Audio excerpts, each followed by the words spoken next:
저는 함께 봉독한 갈라디아서 1장 6절에서 10절까지의 말씀을 가지고 다른 복음은 없다라는 제목으로 함께 의뢰를 나누고자 합니다.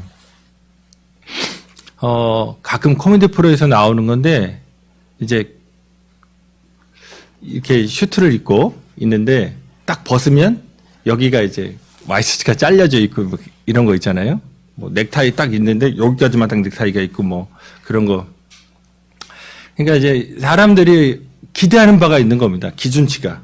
그런데 그 기준치에서 확 이렇게 벗어날 때, 기대했던 것과 예상했던 것보다 너무나 다를 때, 보통 이제 깬다고 하죠. 정말 깨는 거죠. 오늘 이제 갈라디아서가 그런 겁니다. 갈라디아 성도들의 신앙생활이 진짜 깨는 거예요. 이게 뭡니? 뭐 이런 상황인 겁니다. 우리가 전주에 1절에서 5절을 봤잖아요. 주 예수 그리스도의 은혜로 은혜와 평강 가운데 성도들을 불러주셨습니다. 그 은혜를 누리라고, 그 평강을 누리라고 주님께서 불러주셨습니다. 그런데 그 다음에 이제 5절까지는 그런 은혜로운 얘기가 나오다가 그러면 보통 바울 서신의 그 구조가 어떻게 되냐면 감사의 말을 하거든요. 그 다음으로. 예를 들어서 데살로니가 전서 1장 2절에 3절, 이건 6개월밖에 안 된 교회입니다. 3개월이나 6개월밖에 안 된 교회에게 그 편지를 쓰면서 우리가 너희 모두로 말미암아 항상 하나님께 감사하며 기도할 때 너희를 기억하면 너희의 믿음의 역사와 사랑의 수고와 우리 주 예수 그리스도에 대한 소망의 인내를 우리 하나님 아버지 앞에서 끊임없이 기억함이니, 한 3개월, 6개월밖에 신앙하지 않은 그 신앙생활 못한 이 교회도 이렇게 칭찬했거든요. 거기다가 진짜 최악의 교회, 신약성서 라우디게아 교회와 함께 그 쌍벽을 이루는 최악의 교회가 고린도 교회죠. 여기는 아볼로파, 바울파, 게바파, 뭐 예수파, 사랑이 하나도 없어요. 그리고 무슨 교인들끼리 뭔가 부딪히면 그냥 사회 법정에다 고소해버리고 정말 아버지의 첩을 자기 부인으로 삼아가지고 데리고 사는 이 음란한 교회. 거기다가 성령 받았다고 해가지고 예배 때 그냥 각자 막 일어나가지고 하나님이 이렇게 말씀하십니다 해가지고 예배가 완전 난장판된 교회. 그러면서 사도 바울의 그 사도권을 인정하지 못해서 맨날 사도 바울이 눈물로 기도할 수밖에 없는 교회. 이런 진짜 난장판된 교회거든요. 그런데도 사도 바울이 1장 4절에서 그리스도 예수 안에서 너희에게 주신 하나님의 은혜로 말미암아 내가 너희를 위하여 항상 하나님께 감사하노니 라고 이렇게 감사의 글을 씁니다. 그런데 신약성서의 바울 서신 중에 유일하게 감사의 글이 없어요. 이 갈라디아서입니다. 그러니까 사도 바울이 완전히 지금 화가 난 상태예요. 그러면서 오늘 본문의 시작도 6절에서 이상히 여기노라 하잖아요. 이게 싸움마저인데 어떻게 이럴 수 있지? 완전 이제 깬 겁니다. 어떻게 신앙생활을 이렇게 할 수 있지? 그러면서 복음이 위기에 처하자 사도 바울이 경고와 책망의 목소리로 이거를 써서 보낸 겁니다. 다시금 고린도 교회 같은 교회도 감사한다고 표현하는데 갈라디아 교회는 전혀 그런 일이 없어요. 그러면 갈라디아 교회가 무슨 막 성령 받은 사람들이 난장판을 만든 거냐? 아니면 음행하는 사람이 있었던 거냐? 아니면은 이렇게 사랑이 없는 교회였느냐? 그런 것도 안 나와요. 거의 안 나옵니다. 그럼에도 불구하고 가장 화가 나서 바울이 책망하고 경고하면서 썼던 이 갈라디아서를 통해서 우리가 복음이라는 게 도대체 뭘까? 이 복음의 위기 때문에 이런 것인데 복음의 내용이 무엇일까? 복음의 본질이 무엇일까? 그리고 그 복음대로 살지 못할 때 어떤 위기가 우리의 신앙생활에 다가오는지, 그리고 그 복음대로 살아간다고 하는 것이 어떤 삶의 모습인지에 대해서 다시 한번 나누는 그런 시간을 갖고자 합니다. 첫째로 보시면 사실 복음이라고도 할 수 없는 하나님을 거역하는, 하나님을 떠나는 다른 복음이라고 하는 거짓 복음이라는 것이 존재한다는 겁니다. 이게 교회 안에 존재하는 거죠. 앞서 말씀드렸듯이 왜 사도 바울이 그렇게 사랑하는 자기의 성도들에게 살벌하게 감사의 글 없이 이상히 여긴다, 니네 왜 이러냐, 막 이런 식의 편지를 보냈느냐? 이것은 다른 복음이라고 하는 오늘 본문에 나오는 하나님을 떠난 그 삶의 모습을 살아가기 때문에 그렇습니다. 6절에 그리스도의 은혜로 너희를 부르신 이를 이같이 속히 떠나 다른 복음을 따르는 것을 내가 이상히 여기노라, 이렇게 말합니다. 그러니까 이렇게 빨리 지금 이대로 하면 한 15년 정도 신앙생활 한 거거든요. 갈라디아 교회인들이. 신앙생활 아주 잘 해왔습니다. 15년 동안 주님을 따라서, 그래서 그 복음대로 교회를 잘 이루었는데, 놀랍게 순식간에 사도 바울이 볼 때는 어떤 사람들이 와서 잘못된 가르침을 주니까 성도들이 유혹을 받고 그렇게 쉽게 무너진 거예요. 오늘 설교 제목이 다른 복음은 없다는 겁니다. 지금 1장 6절에서 10절 우리 본문을 보면 그리스어로는 유앙겔리조마이, 유앙겔리온이라는 말이 복음이거든요. 그러니까 복음을 전하다라는 말이 그리스어로 5번인데 우리 성경은 6번 나오더라고요. 어쨌든 이 본문에 복음이라는 단어가 알알이 박혀 있습니다. 10절만 빼고 그 6, 7, 8, 9절에 복음이라는 단어가 깨알같이 들어가 있어요. 그러니까 지금 사도 바울이 다루는 것은 이 복음과 관련된 그런 얘기입니다. 그러면서 사도 바울이 얘기했던 건 하나님께서 너희를 복음으로 부르셨다는 거예요. 이 하나님의 부르심입니다. 여기서 이제 잘 생각하셔야 됩니다. 보통 우리가 예언자들을 하나님 부르셨다, 우리를 부르셨다, 이런 부르심이라고 하는 것을 쓰잖아요. 이런 얘기는 하나님의 주도권이 있는 겁니다. 그 수많은 사람, 그 수많은 이 세상을 살아가는 그런 많은 사람 중에 나라고 하는 사람을 하나님이 콕 찍어서 불러주셨다는 거예요. 이 부르심에는 하나님이 능동인 겁니다. 그러면 불림을 받은 건요. 내가 날 부를 줄 몰랐거든요. 날 불러주신 거예요. 하나님이 주도하신 거예요. 날 이끌어가신 거예요. 날 선택해서 뽑아가신 겁니다. 나는 그냥 따라간 거예요. 복음의 핵심은 이겁니다. 하나님이 내가 대단해서 부른 게 아니에요. 내가 지혜로워서 부른 것도 아니고, 내가 도덕적이어서 부른 것도 아니고, 내가 지식이 많아 부른 것도 아니고, 내가 물질이 많아 부른 것도 아니고, 내가 무슨 특별한 장점이 있기 때문에 부른 것도 아니고, 내가 무슨 경건하기 때문에 매일 기도를 열고 할렐루야, 아멘, 감사합니다, 찬양합니다, 막 이렇게 살아서 나를 선택한 게 아니라 하나님이 주권적으로 나를 끌어당겨 주셨다는 겁니다. 그리고 그 하나님의 부르심은 놀랍게 내가 저항할 수 있었냐? 레지스터블. 내가 저항할 수 있는 존재였냐? 아니죠. 하나님의 부르심에는 반드시 그분의 뜻과 계획이 있고 능력과 효력이 나타납니다. 나와 같은 죄인도 하나님이 찍었기 때문에 예수 믿게 된 거예요. 나같이 20만 원 그런 도마 같은 사람도 하나님이 나를 깨닫게 하시겠다고 작정하셨기에 그 뜻이 있고 그 효력이 있고 그 능력이 나타나기에 내 마음이 열린 겁니다. 그래서 로마서 11장 29절에서 사도 바울이 하나님의 은사와 부르심에는 후회하심이 없느니라. 이건 하나님의 계획이었던 겁니다. 하나님의 뜻이었던 거예요. 순전히 은혜로 구원받은 거지 내 능력으로 실력으로 내 공로로 구원받지 않았다는 겁니다. 갈라디아 성도들은 이런 사도 바울의 복음의 가르침을 받고 하나님의 자녀가 되었고 하나님 안에서 은혜와 평강을 누렸고 하나님과 교제하면서 그리스도 예수의 그 사랑 안에서 믿음 가운데 성장해 왔습니다. 그런데 놀랍게도 이제 이 상황은 그들이 다시 율법의 멍에를 매는 쪽으로 방향을 선회한 겁니다. 오늘 본문에서 6절에 보면 떠난다라는 표현이 나옵니다. 이거 그리스어를 하도 많이 제 후배가 제 설교 듣고 그리스어 많이 한다고 그래서 제가 이제 생략하고, 자, 7절에서 변한다, 변하게 하는 이런 표현이 나오고, 또 하나 7절에서 교란한다는 표현이 나와요.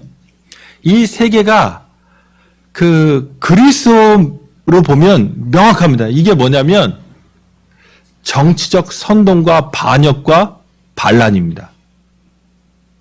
자, 교회라는 게 어떤 곳이냐? 교회는 우리의 시민권이 하늘에 있는 거죠. 그렇죠?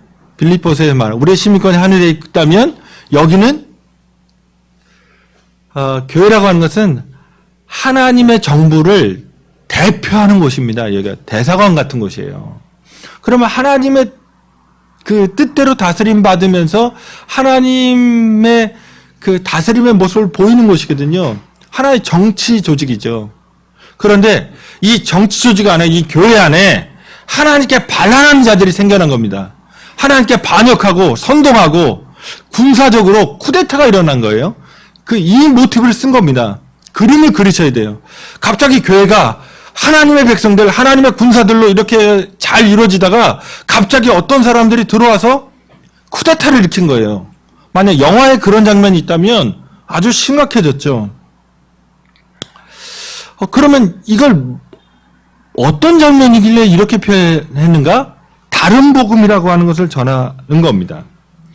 그러니까 어떤 사람들이 들어왔는데 갈라데 교회에 가르치기를 예수 그리스도의 은혜만으로 그 십자가에서 죽으신 것, 그 부활하신 것으로 그걸 믿음으로 구원받는 게 아니라 다른 거를 더해야 된다는 거예요. 그것도 있는데 할례나 유대인처럼 절기나 아니면은 뭐 교회에서 하라고 하는 어떤 행위 이런 것들을 해야 구원받을 수 있다 라는 얘기입니다. 그러면 한번 생각해보면 할례가 나쁜 걸까요? 아니면 언약 백성의 표징이고 창세기 17장에 아브라함이 하나님으로부터 받아서 언약 백성으로서 이렇게 하나님을 기억하고 살아가겠습니다 하는 표징이잖아요. 안식일이 나쁜 걸까요? 아니면 음식을 가려먹는 게 나쁜 걸까요? 그런데 중요한 것은 예수 그리스도의 십자가의 은혜만으로 구원받는 게 아니라 뭔가를 하나를 더 섞어야 된다, 두 개를 섞어야 된다 할 때 복음의 절대성이 사라집니다. 더 이상 예수 그리스도의 은혜가 아니죠. 내 공로도 거기에 포함되어야 되는 겁니다. 값없이 구원해 주셨는데 마치 내가 값을 지불하는 것 같은 그런 모습이 되어버립니다. 이럴 때 사도 바울이 뭐라고 했냐면 이게 하나님을 버리는 것이고 우리를 은혜로 부르신 자를 떠나는 것이라고 얘기했습니다. 그건 반역하는 거예요. 떠나는 것은 단순히 떠나는 게 아니에요. 반역입니다. 그래서 7절에서 이런 할례의 복음을 받아들인 일을 그리스도의 복음을 변하게 하는, 아까 변하게 한다는 것도 뭐였죠? 반역이라고요. 그냥 단순히 그냥 조금 실수했어요가 아니라 완전히 그 복음을 거역하고 저항하고 반란을 일으킨 사건입니다.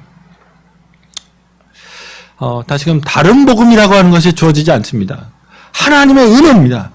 예수의 십자가의 그 공로로 우리는 구원을 받습니다. 둘째로 그러면 이 다른 복음이라고 하는 것, 예수의 십자가 복음에 다른 것을 집어넣으려고 하는 이런 행위는 단순한 잘못이 아닙니다. 아까 반역이라고 그랬죠? 그래서 그 처벌이 나옵니다. 오늘 저주란 단어가 2번이나 나옵니다. 천사라도 저주받고 누구라도 저주받는다. 8절과 9절에서 바울 자신이든 하늘에서 온 천사든 바울이 전한 복음, 곧 갈라디아 교인들이 처음부터 받았던 그 복음, 오직 예수의 십자가 은혜와 그 부활의 영광을 믿으면 구원받는다고 하는 것을 버리고 다른 복음을 전하면 저주를 받을 것이라고 얘기했습니다. 여기서 저주란 단어가 아나세마라는 단어입니다. 이게 그 구약에서 헤렘이거든요. 그러니까 끊어짐을 당한다는 표현이에요. 구약에 보면 끊어짐을 당한다. 그러니까 하나님의 거룩한 것을 잘못 다루어서 하나님께 심판받아서 그냥 끊어진 거예요. 공동체 내에서 자손이 그냥 없어지는 거죠. 그냥 드러내 버리는 겁니다. 하나님의 백성으로서의 생명을 누리지 못합니다. 그리고 하나님과 전혀 관계없는, 이거 반란을 일으킨 거니까요. 다시금 우리가 생각할 것은 우리가 어떤 복음의 내용을 받아들이냐 중요합니다. 자, 지금 바울이 얘기할 때 천사라도 자기라도 다른 복음을 전하면 저주받을 거라고 했잖아요. 여기서 이제 깨달으셔야 됩니다. 뭐냐? 천사 얼마나 좋은 분이에요. 죄도 없거든요. 천사라는 얘기는 하늘에 있다는 건, 하늘에 있다는 얘기는 죄가 없어요. 그러니까 고결하고 천사는 능력도 많죠. 어쩌면 사도 바울도 이 땅에 살아가면서 엄청나게 많은 주님을 위한 일들을 했습니다. 그러니까 우리 식으로 얘기하면 진짜 훌륭한 목사님이다. 성자다. 야, 이런 분이 어떻게 있지? 그런 사람이라도, 그런 이름난 목사라도 잘못된 복음을 가르치면 어떻게 된다고요? 저주받는다는 얘기입니다. 이게 엄청난 얘기를 던진 겁니다. 오늘날 우리 시대에 수없이 많은 TV에 선전적으로 나와서 대단히 이제 한국교회를 이끌어가는 것 같은 그런 목사들이 있습니다. 그런데 진짜 온전한 내용을 전하고 있느냐? 이거는 여러분이 그 종교교육 전통에 의해서 오직 성서로잖아요. 신앙의 양심을 따라 비춰봐서 틀리다고 하면 따라가서는 안 됩니다. 그러니까 우린 목사를 믿는 게 아니라 예수를 믿는 거고 성경을 믿는 사람들이죠. 그러니까 지금 사도 바울이 엄청난 일을 던진 겁니다. 아무리 유명하다고, 아무리 실력 있다고, 아무리 능력 있어 보이고, 아무리 뭔가 많이 배웠다고 얘기하고, 그래도 하나님 말씀대로 전하지 않는다면 저주를 받는다. 아마 유대주의자들이 그렇게 했던 것 같아요. 자기들이 나 유대인으로서 나 누구한테 배웠고, 나 솔직히 베드로 잘 알고, 예루살렘 교회 당회장 야고보 잘 알고, 나 솔직히 예수님 이렇게 승천하는 것도 이렇게 그 현장에 있었다. 그렇게도 선전할 수 있거든요. 그런데 분명한 복음의 내용, 예수를 온전히 절하지 못하면 저주를 받는다라고 사도 바울이 강력하게 얘기한 겁니다. 오늘 여기서 갈라디아 교회 성도들 보면 그들이 기독교인이 아니라고 생각하지 않았습니다. 기독교인이라고 생각했죠. 유대주의자들 이렇게 할례 등에 행해야 되고 율법도 지켜야 되고 이런 사람도 자기들이 기독교인이라고 생각했습니다. 그런데 사도 바울은 그렇게 기독교인이라고 하면서 거기에다가 그러니까 율법도 집어넣고 안식일도 지켜놓고 절기도 집어넣고 음식법도 지켜놓고 이렇게 집어넣는 그 행위를 비판한 거죠. 아까대로 얘기하면 이거 우리식으로 얘기하면 되게 경건한 신자같이 보이잖아요. 교회만 다니는 게 아니라 우리가 흔히 말하는 나이롱 신자가 아니라 이 신자는 정말 장난 아닌 겁니다. 예배 때 빠지도 않고 수련회 따라가고 기도원도 가고 금식도 하고 여기에 온갖 새벽 예배부터 시작해서 완전 종교생활이란 종교생활을 완전히 다 전개하는 거죠. 이렇게 강력한 사람한테 어떻게 이렇게 충고라도 심지어 목사도 이렇게 그런 분한테 어떻게 신앙생활 똑바로 하세요 이렇게 말하기가 어려운 그런 분들이 계시잖아요. 그래 놀랍게 그런 사람을 대상으로 해서 바울은 경고한 겁니다. 심지어 예수님도 그런 거잖아요. 바리새인과 서기관에게 니네 진짜 천국 못 간다고 했지 세리나 창기에게는 갈 수 있다고 말하잖아요. 이게 종교생활의 역설인 겁니다. 그런 것들이 나쁘다는 게 아니에요. 그런데 그 안에 인간이 갖고 있는 뭔가 야릇한 그 심리가 발동하는 겁니다. 내가 그런 걸 하고 나면 새벽 기도하고 나면 되게 뿌듯해요. 새벽 기도하고 뿌듯하지 않은 사람이 누가 있어요? 내가 뭔가 주님 앞에 한 것 같아요. 뭔가. 근데 그거 안 하고 늘어져 자고 그러면 뭔가를 주님 앞에 그 경건 생활을 안 하면 찝찝해요. 다시금 복음 앞에 서야 됩니다. 그런 것들이 들어오면 예수의 십자가가 증발된다고 저번 주에 말씀드렸습니다. 오늘날 우리가 갖고 있는 그런 생각이 종교적인 생활을 많이 하면 하나님이 더 특별히 사랑해 주신다라는 거. 구원을 받기 위해서는 세례를 받아야 되고 세례만 받으면 안 되고 이제 성령 세례 받아야 되고, 성령 세례에서 방언도 받아야 되고, 뭐 은사들로 나타나야 되고, 규칙적으로 교회 나와야 되고, 아니면은 특정한 규범이나 교회에서 요구하는 어떤 행사들이나 이런 거에 적극적이어야 되고, 그러니까 하이 레벨입니다. 하이어 레벨. 내가 높은 수준의 영적 지식이나 어떤 수준 단계에 이르러야 된다.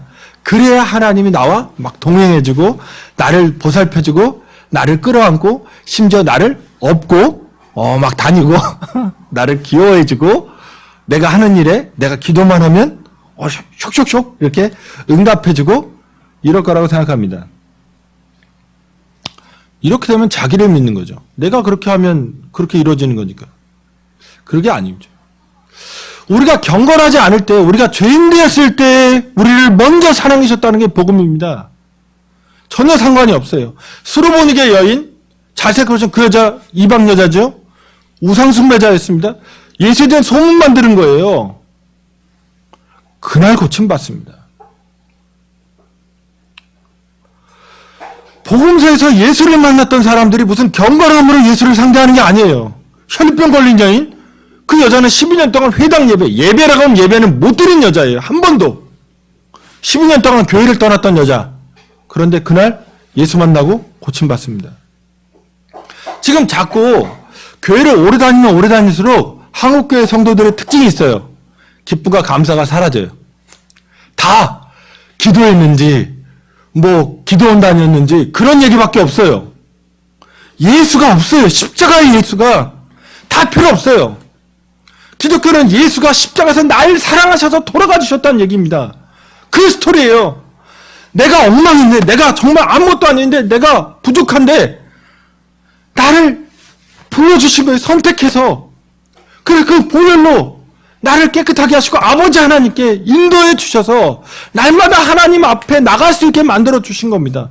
그런데 이게 기도의 이야기가 되고 예배의 이야기가 되고 선교의 이야기가 되고 내 이야기밖에 안 남아요. 나는 이거 선교도 하고 나는 뭣도 했고 나는 봉사도 했고 그런 얘기가 뭘 필요 있어요. 교회가. 교회의 핵심은 예수입니다. 예수가 날 사랑해 주셨다는 거예요. 할 수 없는 죄인인 나를 불러주셨다는 겁니다. 그렇게 지금도 사랑해 주시는 거예요. 그렇게 나를 대우해 주시고 그렇게 나를 오늘 어여삐 여겨주시고 그래 내가 경건해서 기도해서 응답받는 게 아닙니다. 도대체 얼마나 경건해야 응답을 받으시려고 다들 이제 막 그런 걸로 무장을 해요.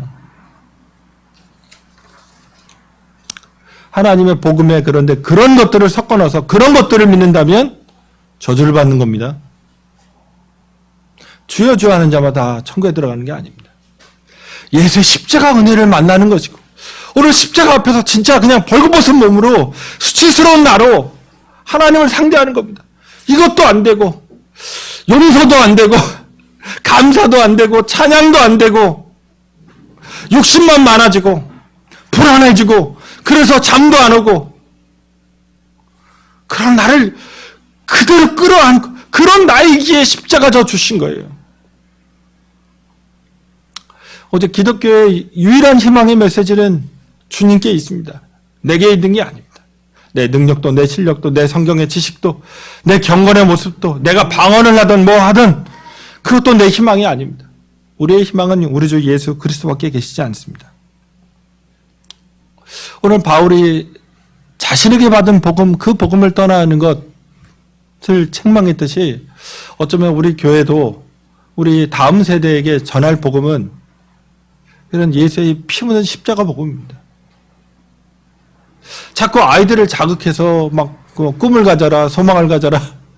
아니 그 자기의 재능을 발견하고 미래에 대해서 그려보는 건 나쁜 일은 아니죠.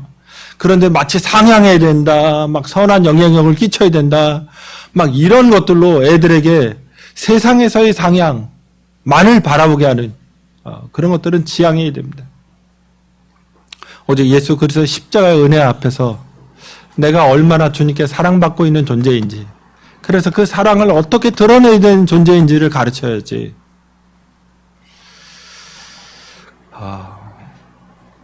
복음같이 보이나 저주받는 다른 복음이 존재한다는 것을 기억하셔야 됩니다.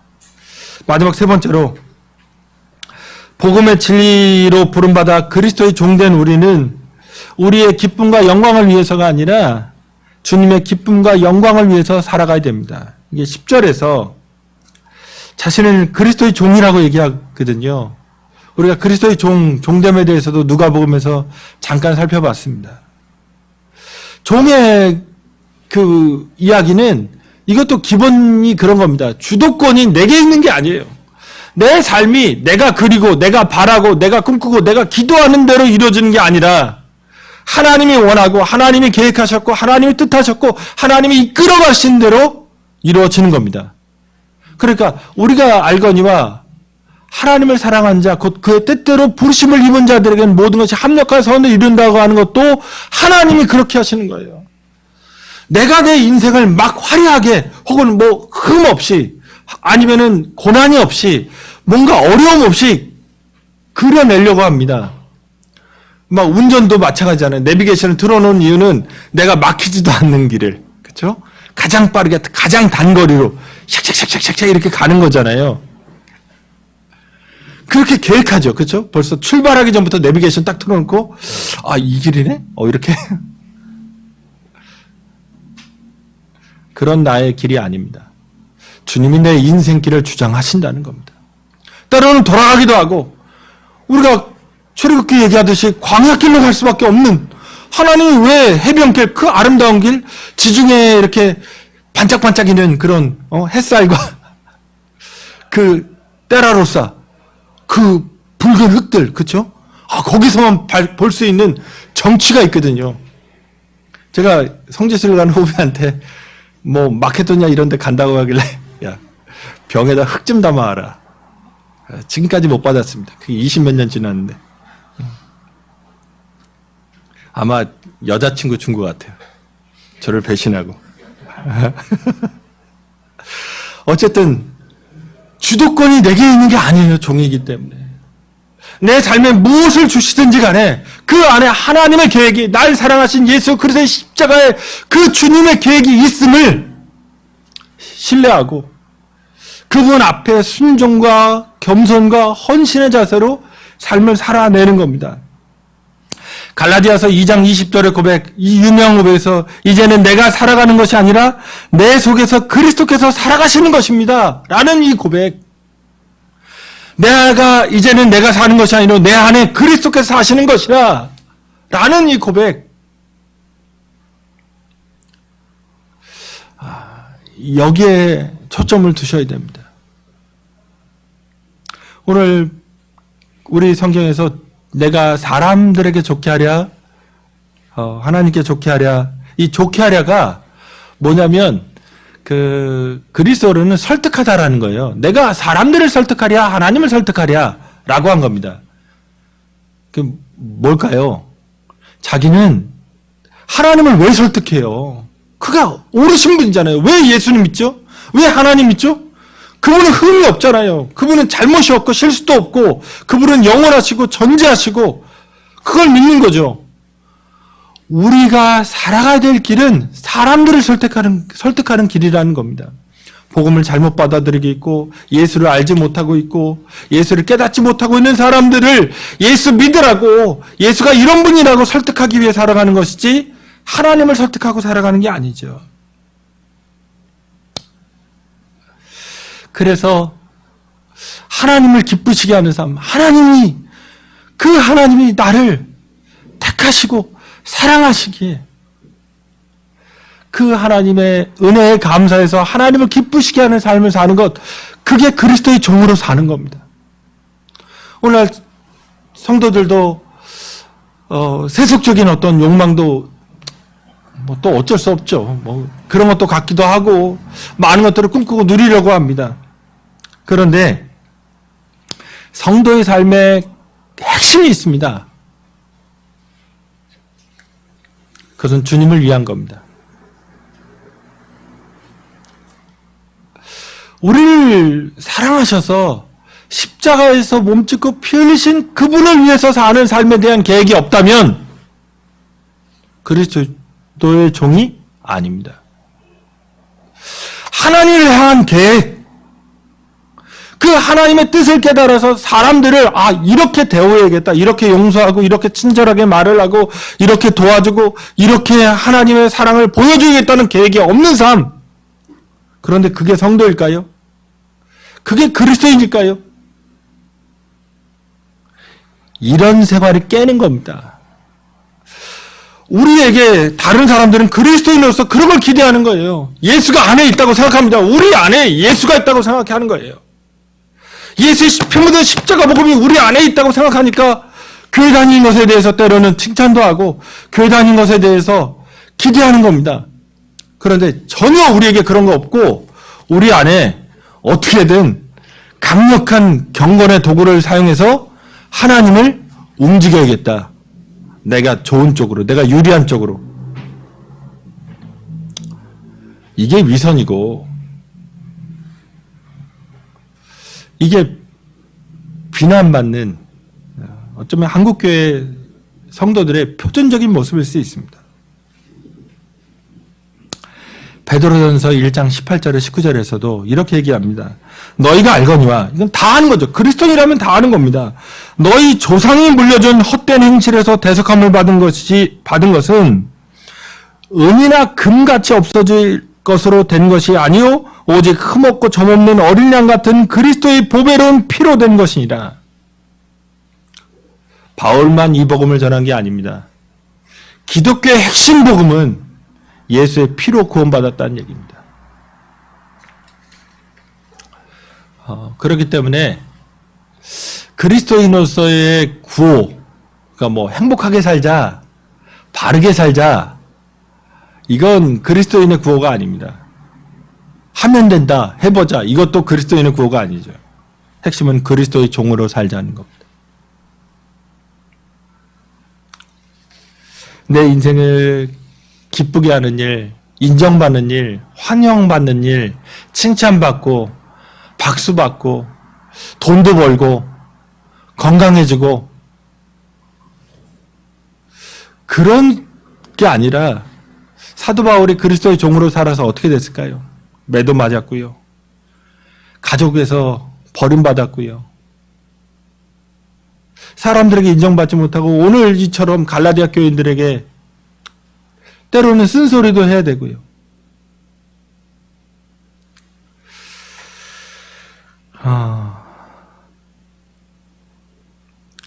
이렇게 저주란 단어까지 얘기하는 사도 바울은 갈라디아 교인들을 사랑했습니다. 형제들아 나의 자녀들아라고 불러요. 갈라디아 그 서에서.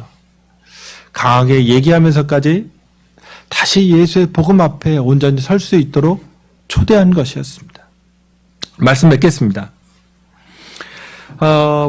복음이라고 할 수 없는 거짓 복음, 하나님을 떠나는, 오히려 하나님을 떠나게 하는 그런 복음들이 세상을 향해서 혹은 자기 자랑과 자기 공로를 향해서 살아가게 하는 그런 헛된 복음, 다른 복음이 존재합니다. 그런데 그게 더 유혹적일 수도 있습니다. 갈라디아 교인들도 거기에 빠졌거든요.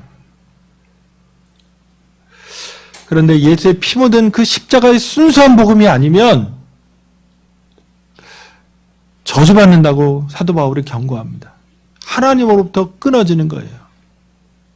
그러기에 이 복음의 내용을 다시 한번 마음에 새기고 예수의 십자가, 그 십자가 달신 예수를 늘 마음에 품고 그분이 우리에게 보여주신 그 사랑의 삶을 그리스도의 종으로서 우리 주변에 전하고 증거하고 또 자녀들에게도 또 그렇게 삶으로 나타내셔서 주님 모시는 그날 책망과 징계가 아니라 상급과 칭찬받으시는 저와 여러분 되시기를 주님의 이름으로 축원드립니다.